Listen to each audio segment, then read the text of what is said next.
So many people come to the masjid and tell us, why don't you have a Alhamdulillah, the school has grown in a way that everybody wants to see it grow. What made me enroll at Ibrahim College was the fact that Ibrahim College was unique compared to so many different cultures. I've been a trustee in Islamic Shakhsiya Foundation around 5 years. The way that the school is run, I think it's very professional. My kids to be brought up in an Islamic environment. Allah had to bless this. If Allah didn't want it, if Allah wasn't pleased with it, He wouldn't incorporate Islam in all the subjects, whether it's math. For the girls, it doesn't make any difference. We do a whole range of things to engage the local community. Trying to improve our poem from yesterday. Excellent. Mainstream academic sciences along with the Islamic sciences, it was... And the head mistress Salman was the girls' second. As an independent school, we do have a certain degree of choice with what we teach.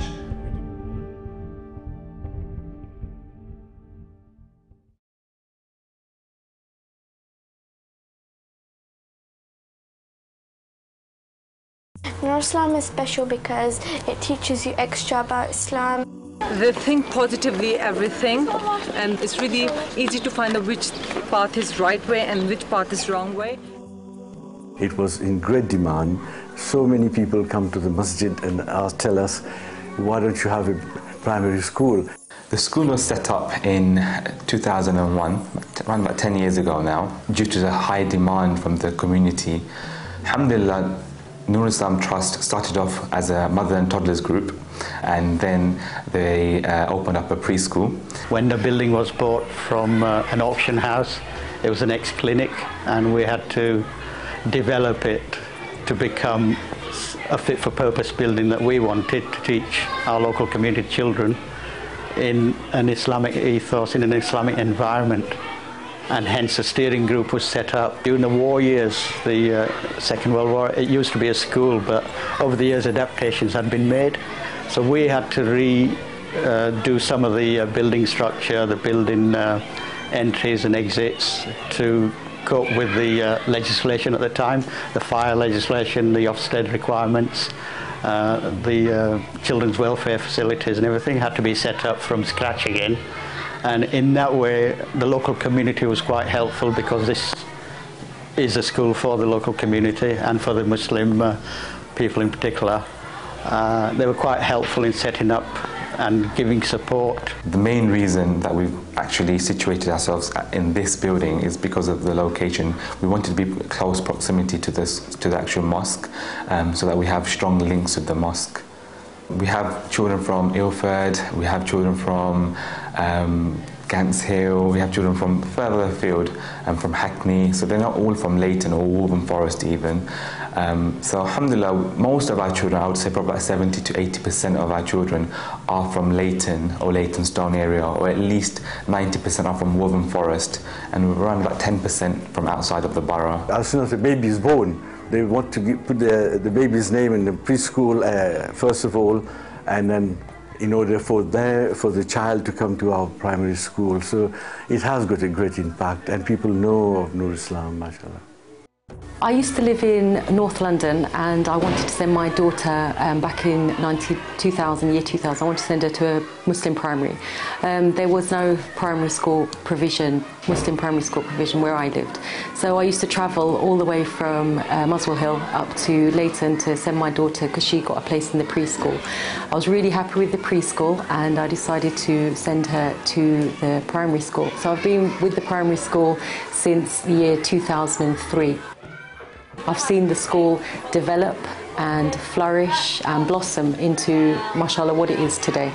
And my daughter has also really, mashallah, benefited from the fact that it is a Muslim primary school, and now she's in year 7 in secondary school as well now, mashallah.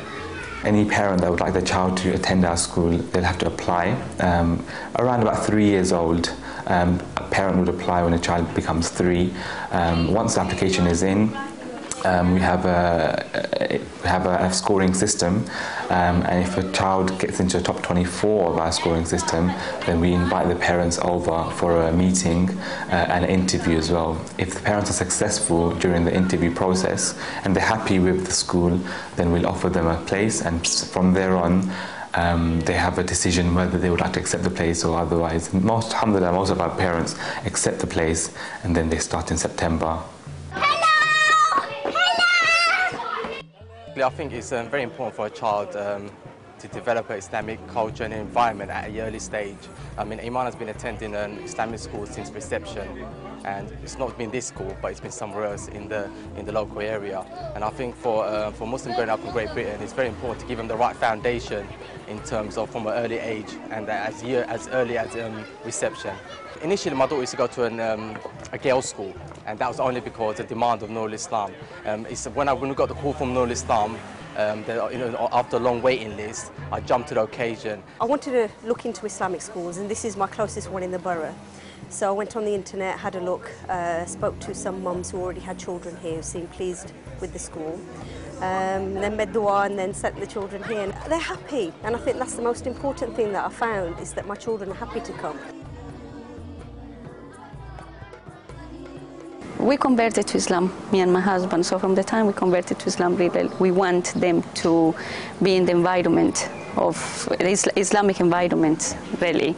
So somebody told us about the school, so that's why we came. We like it, and we decided to just send them to the school. And also because from the time we started, the school has been very good. It's like a family, really. We've been here from the beginning, so we really like the way how they teach and all the stuff. I want my kids to be brought up in an Islamic environment, and this is the school which is near me, and it's one of the best schools in this area. So my kids were on waiting list, and finally I managed to get a place for them, which is good.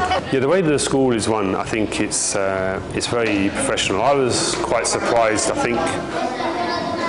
I think there was a tendency, when you talk about an Islamic school, you automatically conjures up images of lots of children sitting, reading from the Quran, rocking backwards and forwards, perhaps kind of the madrasa pictures that you see on the news.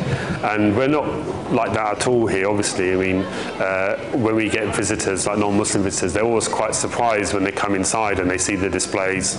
They come into the classrooms and their reaction is one of like, oh, it's a normal school. I like Noor Islam because it's got so many iPads and games that we use in lessons and stuff. I know, right? It's so cool. I like going to the school centre for PE because it's a really big hall and we can play loads of games and stuff.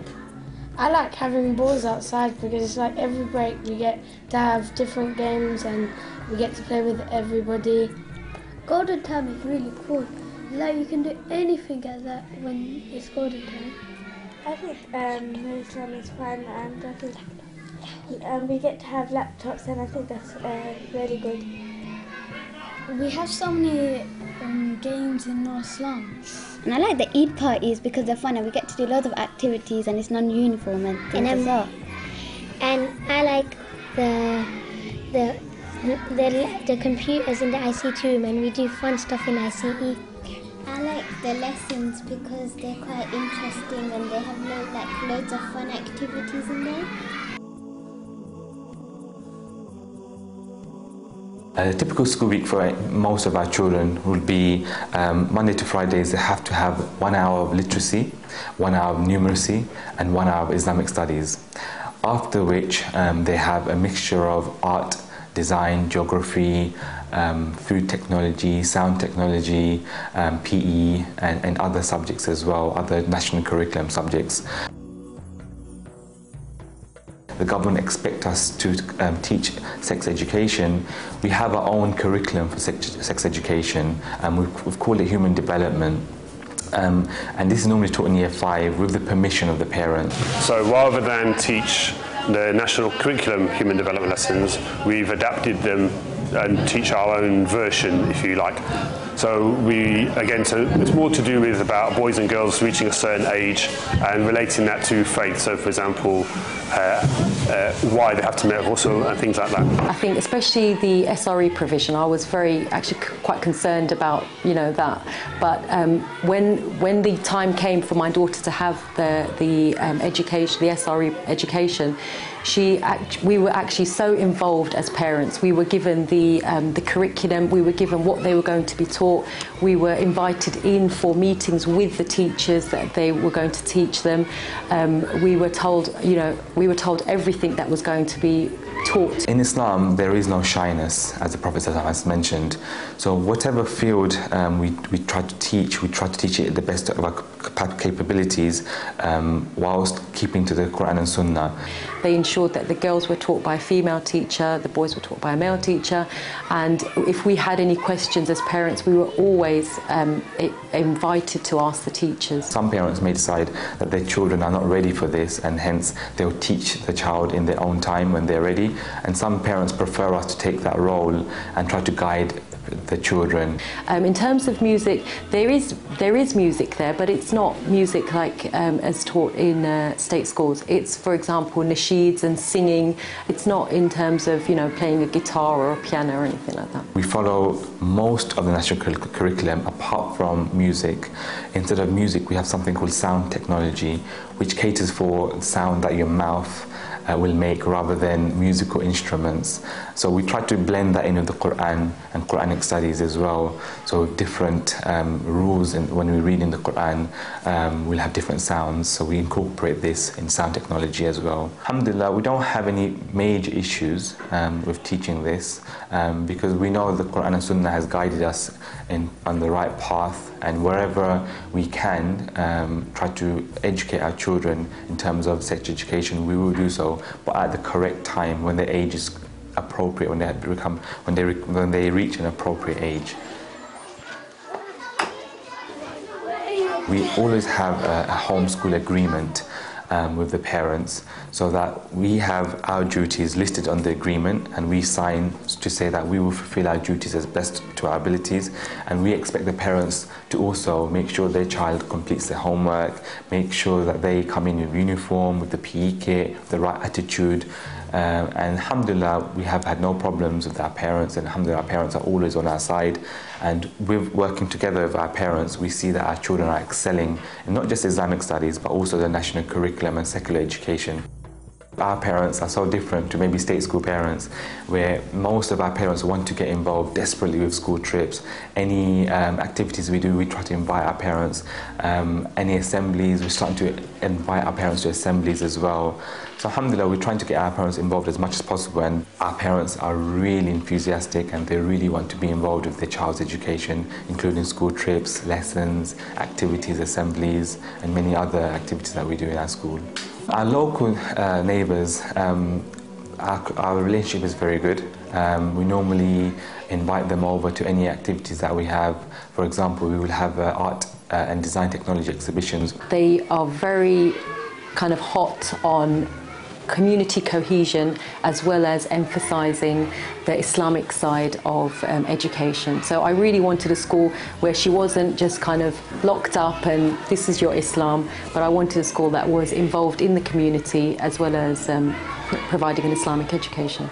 Because we're members of the community here, you know, it makes sense for us to support it in any positive way that we can.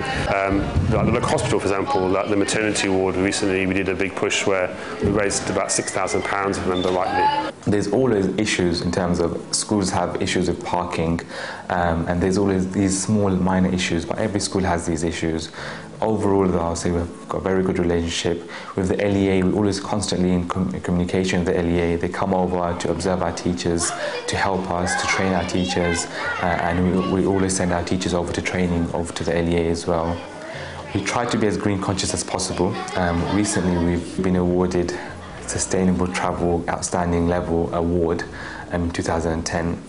So what we've tried to promote in our school is making sure that our parents realise we are trying to be as green as possible. We encourage parents to walk to school. We encourage the children to walk to school. We try to promote parents avoiding cars, so even if you're not walking to school, using public transport. Recycling, every single class has a recycling bin, so we try to recycle as much as possible as well. We did initially, when I first started, I did try to investigate whether we can have solar panels in our school. So obviously that would be amazing for our school to be the first green Islamic school as well. But unfortunately, due to government funding being cut at the end of 2011, that wasn't possible. But alhamdulillah, we do try our best to try to be as green as possible, and we encourage our parents as well as our children to be aware of how to be green and try to promote being green themselves. Well, I was here from day one. I've seen what kind of improvement we have had in 11 years. It has been marvelous working here, and we started from zero. I think we are one of the toughest schools in, if not England, but London, surely, you know. But I really enjoy working here because I love children. I come, I open the school, I make sure everything is okay for the children, and then I look after the children mainly and try to keep the school as clean as possible, you know, which I hope we are doing, you know.